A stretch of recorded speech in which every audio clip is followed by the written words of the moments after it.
여러분 안녕하십니까? 1월 13일 광주 MBC 뉴스투데이 시작합니다. 먼저 오늘의 주요 뉴스입니다. 광주 화정동 외벽 붕괴 사고로 실종된 노동자 6명을 찾기 위한 수색 작업이 계속되고 있습니다. 보조견과 열화상 카메라 등을 동원해 수색하고 있지만 아직까진 수색자를 발견하지 못하고 있습니다. 이번 사고는 인재라는 게 전문가들의 하나 된 목소리입니다. 공사 기간을 단축하기 위해 콘크리트가 덜 마른 상태에서 공사를 강행하다 대형 사고를 유발했다고 지적하고 있습니다. 코로나19 신규 확진자가 나흘째 세 자릿수를 기록하고 있습니다. 오미크론 변이 확진자가 많이 발생하고 있어 방역당국이 긴장하고 있습니다. 코로나19 최전선에서 일하고 있는 공무직 공무원들이 공무직이라는 이유로 코로나19 수당을 받지 못하고 있습니다. 광주 화정동 아파트 외벽 붕괴 사고가 발생한 지 사흘째입니다. 현장에는 연락이 끊긴 노동자 6명에 대한 내부 수색 작업이 계속되고 있는데요. 여건이 좋지 않아 수색은 더디게 진행 중입니다. 현장에 나가 있는 취재기자 연결하겠습니다. 정상빈 기자, 밤사이 상황 전해주시죠. 네, 사고가 발생한 지 39시간을 넘어섰습니다. 하지만 아직 연락이 끊긴 채 실종된 작업자 6명의 소식은 들려오지 않고 있습니다. 밤사이 만일의 상황을 대비해 소방과 경찰, 광주 서구청 관계자들이 현장을 지켰는데요.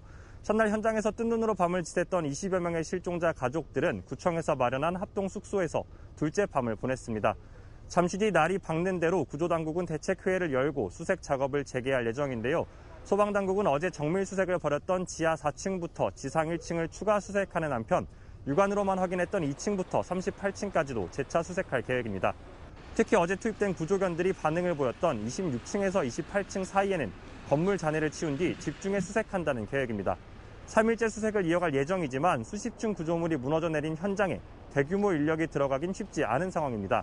어제 이틀째 수색에선 수색견 6마리와 구조 인력이 2층부터 38층까지 투입됐지만 대형 콘크리트 잔해가 길을 막고 있고 바닥이 낭떠러지처럼 붕괴하면서 붕괴 지점까지 접근하지 못했습니다. 또 무너진 잔해가 추가로 떨어지거나 기울어진 타워 크레인이 넘어지는 2차 대형 참사에 대한 우려도 나오고 있습니다. 구조당국은 안전하게 수색을 벌일 수 있도록 콘크리트 잔해 일부를 철거하거나 덮개를 설치할 예정입니다. 또 기울어진 타워 크레인을 해체하기 위해 1,200톤 규모의 대형 크레인을 오늘 저녁 전북 군산에서 가져올 계획입니다. 하지만 해체용 대형 크레인 조립에만 이틀이 걸려 기존 크레인을 해체하는 데에는 상당한 시간이 걸릴 수밖에 없어 보입니다. MBC 뉴스 정상빈입니다. 네, 앞서 들으신 것처럼 사고 사흘째지만 연락이 끊긴 노동자들의 수색 작업은 진전이 없습니다. 실종자 가족들은 붕괴 사고 현장에서 뜬 눈으로 밤을 지새우며 고통을 호소하고 있는데요. 더딘 구조 작업과 당국과 건설사의 안이한 대처에 속만 타들어가고 있습니다. 애타는 가족들을 김영창 기자가 만나봤습니다. 사고 소식을 듣자마자 뛰쳐나온 붕괴 현장. 영하 5.6도까지 떨어지는 광추위. 세찬 눈바람 속에 고대하는 수색 작업은 더디기만 해 가족들의 마음은 새카맣게 타들어갑니다. 빨리 들어가서 사람을 구해달라고. 왜 이렇게 왔다 갔다 기자들만 깔리고. 밤사이 중단됐던 수색. 동이 트자마자 재개되길 기다렸지만 기다려라 소관이 아니다는 형식적인 답변만 돌아오자 분통을 터뜨립니다. 저희가 우선 담당도 없고 저희한테 뭘 안내해주는 그런 것도 없고 저희가 지금 패싱 당해야 돼요. 행여나 받을까 애타게 휴대전화를 눌러도 받지만 응답 없는 메아리에 발만 동동 굴러야 했습니다. 생존의 골든타임은 가뭇없이 지나가고 기다림에 지친 가족들의 애타는 마음은 이내 울분과 체념으로 바뀝니다. 그러니 가족들이 지금 열불을 안 내겠냐 이 말이죠. 어제같이 추운 날씨에 여름이라고 하면 그래도 우리도 좀 참고 저 기다릴 수가 있어요. 날씨도 춥고 이렇게 시간이 지체돼 버리니까 모든 것이 포기 상태고. 이제라도 구조 소식이 들려오지 않을까. 가족들은 당국이 마련해준 임시 거처는 아랑곳 않고 애타는 마음으로 사고 현장을 떠나지 못하고 있습니다. MBC 뉴스 김영창입니다. 오늘 눈과 함께 추위가 예상됩니다. 현재 레이더 영상 보시면 서해상에서 눈구름대가 유입된 상황이고요. 해안 지역을 중심으로 지금은 눈이 내리고 있지만 점차 광주와 전남 내륙으로도 눈이 확대되겠습니다. 비교적 많은 눈이 예상되면서 무안과 영광 등 전남 서해안 지역에는 이미 대설주의보가 발효 중인 상태고요. 광주와 전남 장성에도 대설 예비특보가 발표된 가운데 특보는 오늘 오전 중에 발효되겠습니다. 예상되는 눈의 양은 광주와 전남 서부에 3에서 8cm고요. 전남 동부에도 1cm 안팎의 눈이 내리겠습니다. 현재 아파트 사고 신축 현장에서 사고 수습 중에 있고요. 또 실종자 수색 중에 있는데요. 눈과 추위가 이어지면서 상황은 좀 더 어려울 것으로 예상됩니다. 특히 밤낮 없이 사고 현장에 계신 분들은 따뜻한 옷차림 하셔야겠습니다. 강풍도 예상됩니다. 해안 지역을 중심으로는 강풍 예비특보가 발표된 가운데 특보 역시 오전 중에 발효되겠고요. 해안 지역에서는 최고 시속 70km에 달하는 돌풍이, 그 밖에 내륙 지역에서도 시속 55km에 달하는 매우 강한 바람이 예상됩니다. 돌풍으로 인한 2차 사고도 우려되는 상황입니다. 추가 피해 없도록 대비 잘하셔야겠습니다. 광주의 아침 기온 영하 4도 안팎으로 어제보다 2도가량 높지만 역시나 아주 추운 날씨가 이어지고 있고요. 한낮 기온 1도 안팎에 그치면서 어제와 비슷하겠습니다. 날씨 정보였습니다. 아파트 외벽 붕괴 사고 소식 조금 더 이어가겠습니다. 이번 사고는 전형적인 후진국형 사고였습니다. 전문가들은 국내 시공사 순위 9번째인 현대산업개발의 연이은 사고를 두고 해당 기업의 도덕적 해이뿐만 아니라 국내 건설 현장 모두의 문제라고 지적하고 있습니다. 우종훈 기자의 보도입니다. 공사가 한창이던 아파트 콘크리트 구조물이 마치 흙더미가 바스러지듯 아래로 쏟아집니다. 어메, 어떡해. 폭포처럼 쏟아져 내리는 잔해물이 고압 전선을 끊어 붉은 불꽃이 튀어오르고 도심은 삽시간에 희뿌연 먼지로 뒤덮입니다. 싹 쏟아져 버리는 거야. 그래갖고 침대가 이라고 이상 흔들었어. 방에 지진 난 줄 알았지. 높이 39층의 현대 아이파크 아파트는 작업자들이 옥상에서 콘크리트를 거푸집에 붙는 타설 작업을 하던 중 건물 23층부터 38층까지 외벽과 바닥이 무너져 내렸습니다. 사고의 여파로 주변 아파트와 상가 200여 세대의 전기가 끊겼습니다. 뭐지 쿵 하고 소리가 나. 이제 불이 다 가본 거야. 테레비가 꺼져버리고 가스도 가버리고 다 가버리고 바꿔 나오니까 사람들이 막 난리 막 뛰어내려. 공사장 바로 옆을 지나던 운전자는 지나온 직후 잔해가 쏟아져 간신히 화를 피할 수 있었습니다. 공사 현장 주변 주민들은 이번 사고 이전에도 벽돌이나 잔해물이 떨어지는 등 위험한 순간이 반복됐지만 달라지는 것은 없었다고 주장했습니다. 벽돌이라고 그런 거 떨어질 수 있겠구나. 한 번씩 이렇게 떨어지는 적도 있긴 있었거든요. 그리고 그냥 이렇게 떨어지는 거 떨어지겠구나 이렇게 생각했는데. 현대산업개발의 국내 시공사 순위는 9위. 대형 건설사의 공사 현장이었지만 감리와 관리가 제대로 이루어지지 않아 발생한 참사라는 지적입니다. 안전관리 계획이나 안전점검이나 구조 감리를 하면서 이것을 매우 눈으로 정말 눈을 부릅뜨고 확인을 했어야 됨에도 불구하고 이런 것들을 등하시한 거죠.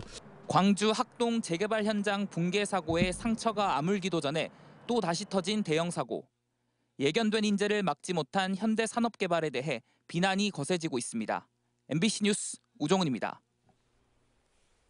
정확한 사고 원인은 조사가 좀 더 진행된 후에 밝혀지겠지만 전문가들은 한결같이 콘크리트가 덜 굳은 상태에서 공사를 강행한 게 이번 사고의 근본 원인이라고 추정하고 있습니다. 외벽을 만들기 위해 올린 대형 거푸집이 타설된 콘크리트의 무게와 강풍으로 인해 무너져 내리면서 붕괴를 촉진시킨 것으로 보입니다. 이어서 조현성 기자입니다. 콘크리트 속에서 쭉쭉 뻗은 채 한데 뭉쳐 있어야 할 철근들이 앙상한 몰골을 드러내고 있습니다. 39층 최상부층에서 발생한 충격에 16개 층에 걸친 천장, 상판과 외벽이 차례로 무너져 내린 사고. 전문가들은 콘크리트가 충분히 굳지 않아 구조물의 안전성이 떨어져 있는데도 골조 공사가 강행되면서 사고로 이어졌다고 보고 있습니다. 통상 겨울에는 콘크리트가 잘 마르지 않아 특수 재료를 쓴다고 해도 2주 안팎의 양생을 거쳐야 하지만 이 같은 수칙이 지켜졌는지는 의문입니다. 이들이 너무 촉박할 때 이들 너무 심하게 시켰어요. 그리고 일일도 하고 어제 같은 경우는 눈도 오고 날씨도 촉박하는데 외벽체를 만들기 위해 사용하는 대형 거푸집과 이를 올리는 데 사용한 크레인이 강한 바람의 영향을 받으면서 함께 무너져 내려 붕괴를 가중시킨 것으로도 추정됩니다. 근본적인 것은 너무 타이트한 공기 속에서 그 입주 자체를 맞추려고 보니까 안전수칙이나 품질에 대한 어떤 관리를 하지 않고 공사를 하는 중에 이런 사고가 난 걸로 보여져요. 악천후 속 대형 크레인까지 동원돼 무리하게 진행됐다가 대형 참사로 이어진 이번 사고와 관련해 국토부는 정확한 사고 원인 분석 등을 위해 조사위원회를 2달간 운영할 계획이고 검찰과 경찰, 노동청 등이 함께하는 합동수사본부도 구성됐습니다. 문재인 대통령도 사고 예방과 재발 방지를 위한 안전대책 강화 등 후속 조치에 만전을 기하라고 지시했습니다. MBC 뉴스 조현성입니다. 시공사인 현대산업개발은 지난해에도 광주 시민들 앞에 머리를 숙였습니다. 학동 재개발 참사의 원청이었기 때문인데요. 지난해 6월에 아픔이 채 가시기도 전에 7개월 만에 또다시 대형 사고를 냈습니다. 송정근 기자가 보도합니다. 지난해 6월 무려 17명의 무고한 시민이 죽거나 다친 광주 학동 참사. 현대산업개발의 정몽규 회장은 곧바로 광주시청을 찾아와 머리를 숙였습니다. 책임을 통감하고 재발 방지 대책을 수립하겠다고 약속도 했습니다. 전사적으로 재발 방지 대책을 수립해 나가겠습니다. 다시 한번 이번 사고로 고통을 겪고 계신 모든 분과 국민들께 진심으로 머리 숙여 사죄드립니다. 회장까지 나선 다짐은 불과 7개월 만에 공연불에 그쳤습니다. 화정동 외벽 붕괴 사고가 터지자 이번엔 대표이사가 머리를 숙였습니다. 하지만 사죄의 변은 한 장짜리 사과문 낭독뿐이었고 취재진의 질문에는 입을 굳게 닫았습니다. 형식적인 반성뿐 진정성은 찾아보기 힘듭니다.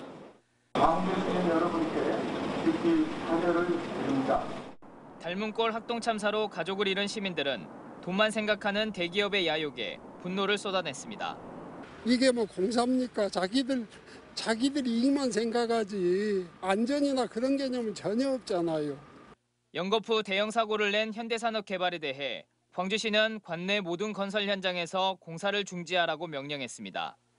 작업자 6명의 생사조차 모르는 상황에서 고용노동부까지 나서 현대산업개발의 주요 시공 현장에 대한 특별감독을 지시했고 정치권에선 이번 사고 역시 전형적인 인재라며 학동 참사에 이어 또다시 대형 사고를 일으킨 현대산업개발이 마땅한 책임을 져야 한다고 비판했습니다. MBC 뉴스 송정근입니다.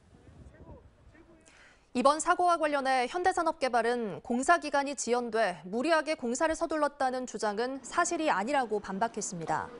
현대산업개발은 공사가 빠르게 진행되고 있어 기간을 단축할 필요가 없었고 사고가 난 201동의 경우 최소 12일에서 18일까지 콘크리트 양생 기간을 충분히 거쳤다고 주장했습니다.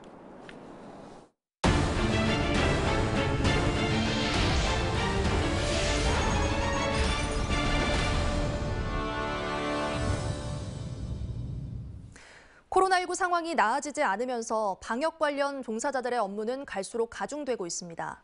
하지만 선별진료소에서 똑같이 일을 하고도 공무직 공무원이라는 이유로 코로나19 수당을 전혀 받지 못하는 사람들이 있다는데요. 안상혁 기자가 취재했습니다. 순천의 한 선별진료소, 이른 아침부터 검사를 받기 위해 시민들이 찾아옵니다.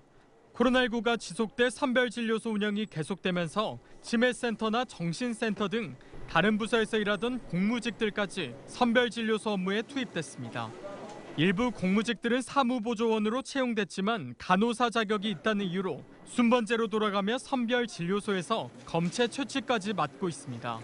감염병 대응 근무자들의 처우 개선을 위해 각 지자체에서는 지난해 감염병 예방 및 관리에 관한 법률에 따라 코로나19 수당인 월 5만 원의 의료 업무 수당을 지급하고 별도의 위험 수당도 지급했습니다. 하지만 공무직 간호사들은 코로나19 수당인 의료 업무 수당뿐만 아니라 위험 수당까지 받지 못했습니다. 검체 채취 등 공무원들과 똑같은 일을 하고 있지만 공무원이 아니라는 이유에서입니다. 원래 업무와 함께 부차적으로 코로나 진단검사 업무도 맡고 있습니다. 똑같은 일을 하지만 누구는 위험수당, 코로나19 수당을 받고 저희는 못 받는 현실이 불평등하다고 생각합니다. 또 사무직으로 뽑혔다는 이유로 의료 업무를 하고 있지만 간호사 경력이 인정되지 않는다며 분통을 터뜨립니다. 제가 사무직만 하면 몰라도 이제는 선별진료소에서 검체 채취까지 하고 간호사 업무를 시키면서 간호사 경력 인정이 안 된다는 게 말이 안 된다고 생각합니다. MBC 취재가 시작되자 순천시는 공무직에 대한 방역 대응 수당에 대해 검토할 계획이라고 밝혔습니다. 정부는 올해부터 공무원들의 감염병 대응 의료 업무 수당을 월 5만 원에서 10만 원으로 비상근무 수당은 5만 원에서 8만 원으로 상향시켰습니다. 하지만 공무원이 아니라는 이유 하나만으로 똑같은 일을 하는 공무직들은 올해도 노동에 대한 대가를 제대로 받지 못할 것으로 보입니다. MBC 뉴스 안상혁입니다. 광주에서 코로나19 확진자가 나흘 연속 세 자릿수를 기록하는 등 확산 추세가 꺾이질 않고 있습니다. 광주에서는 어제 하루 광산구 요양시설에서 37명, 초등학교와 의료기관 등에서 산발적인 집단 감염이 이어지며 151명의 확진자가 발생했습니다. 지난 9일 확진자가 100명대를 넘어선 이후 나흘 연속 세 자릿수를 보이고 있는데 전파력이 빠른 오미크론 변이 확진자가 많은 것도 우려를 키우고 있습니다. 한편 전남 지역은 그제 164명의 확진자가 발생했지만 어제는 35명에 그쳐 확산세는 다소 진정되는 모습입니다. 2023 순천만 국제정원박람회를 성공적으로 개최하기 위한 조직위원회가 본격적인 활동을 시작했습니다.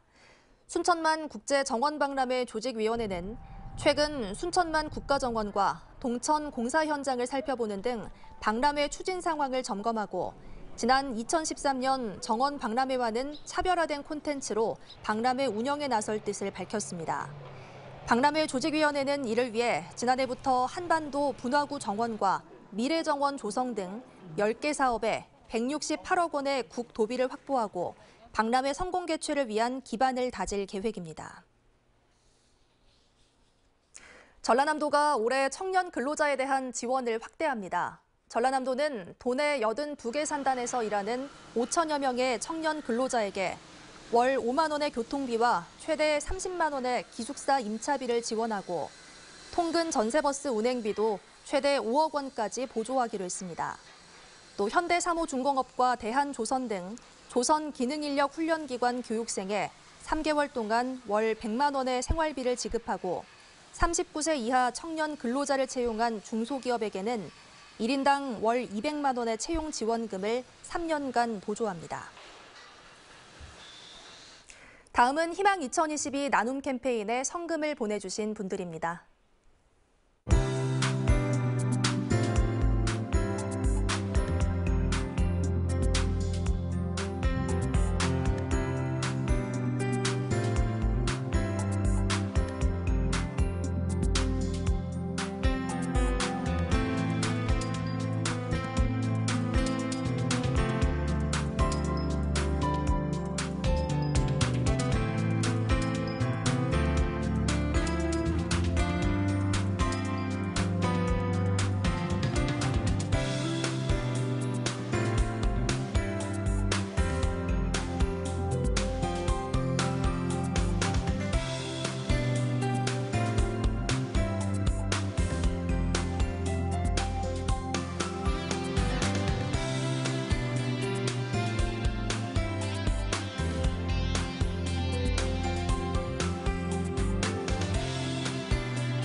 오늘은 추위 속 눈 소식이 들어 있습니다. 레이더 영상 보시면 서해상에서 눈구름대가 유입된 상태고요. 지금은 해안 지역을 중심으로 눈이 내리고 있지만 점차 광주와 전남 내륙까지도 눈이 확대되겠습니다. 비교적 많은 눈이 예상되면서 대설특보도 발표됐습니다. 무안과 영광 등 서해안 지역을 중심으로는 이미 대설주의보가 발효 중인 상태고요. 광주와 전남 장성에도 대설예비특보가 발표된 가운데 특보는 오늘 오전 중에 중에 발효되겠습니다. 예상되는 눈의 양은 광주와 전남 서부에 3에서 8cm고요. 전남 동부에도 1cm 안팎의 눈이 내리겠습니다. 현재 아파트 신축 사고 현장에서 사고 수습 중에 있고요. 실종자 수색 중에 있는데요. 눈과 추위가 이어지면서 상황은 좀 더 어려울 것으로 예상됩니다. 특히 밤낮 없이 사고 현장에 계신 분들은 아주 따뜻한 옷차림 하셔야겠습니다. 강한 바람도 예상됩니다. 서해안 지역을 중심으로 강풍 예비특보가 발표된 상태입니다. 이 특보 역시 오늘 오전 중에 발효되겠고요. 최고 시속 70km에 달하는 강한 바람이 예상됩니다. 특보가 내려지지 않은 광주와 전남 내륙을 중심으로도 최고 시속 55km에 달하는 강한 바람이 불겠는데요. 돌풍으로 인한 2차 사고도 우려됩니다. 추가 피해 없도록 대비 잘하셔야겠습니다. 광주의 현재 기온은 영하 4도 안팎으로 어제보다 2도가량 높은데요. 아주 추운 날씨 보이고 있습니다. 한낮 기온은 0도에서 1도 분포로 예상됩니다. 목포 영하 3도 안팎 보이고 있고요. 강진 영하 4도 안팎 보이고 있습니다. 여수는 영하 2도 안팎으로 역시나 추위가 이어지고 있습니다. 전해상에 풍랑특보가 발표된 가운데 바다의 물결 최고 4m로 매우 거세게 일겠습니다. 이번 추위는 토요일 오후 들어서 조금 나아질 전망입니다. 날씨 정보였습니다. 목요일 아침 뉴스투데이 마칩니다. 시청해주신 여러분 고맙습니다.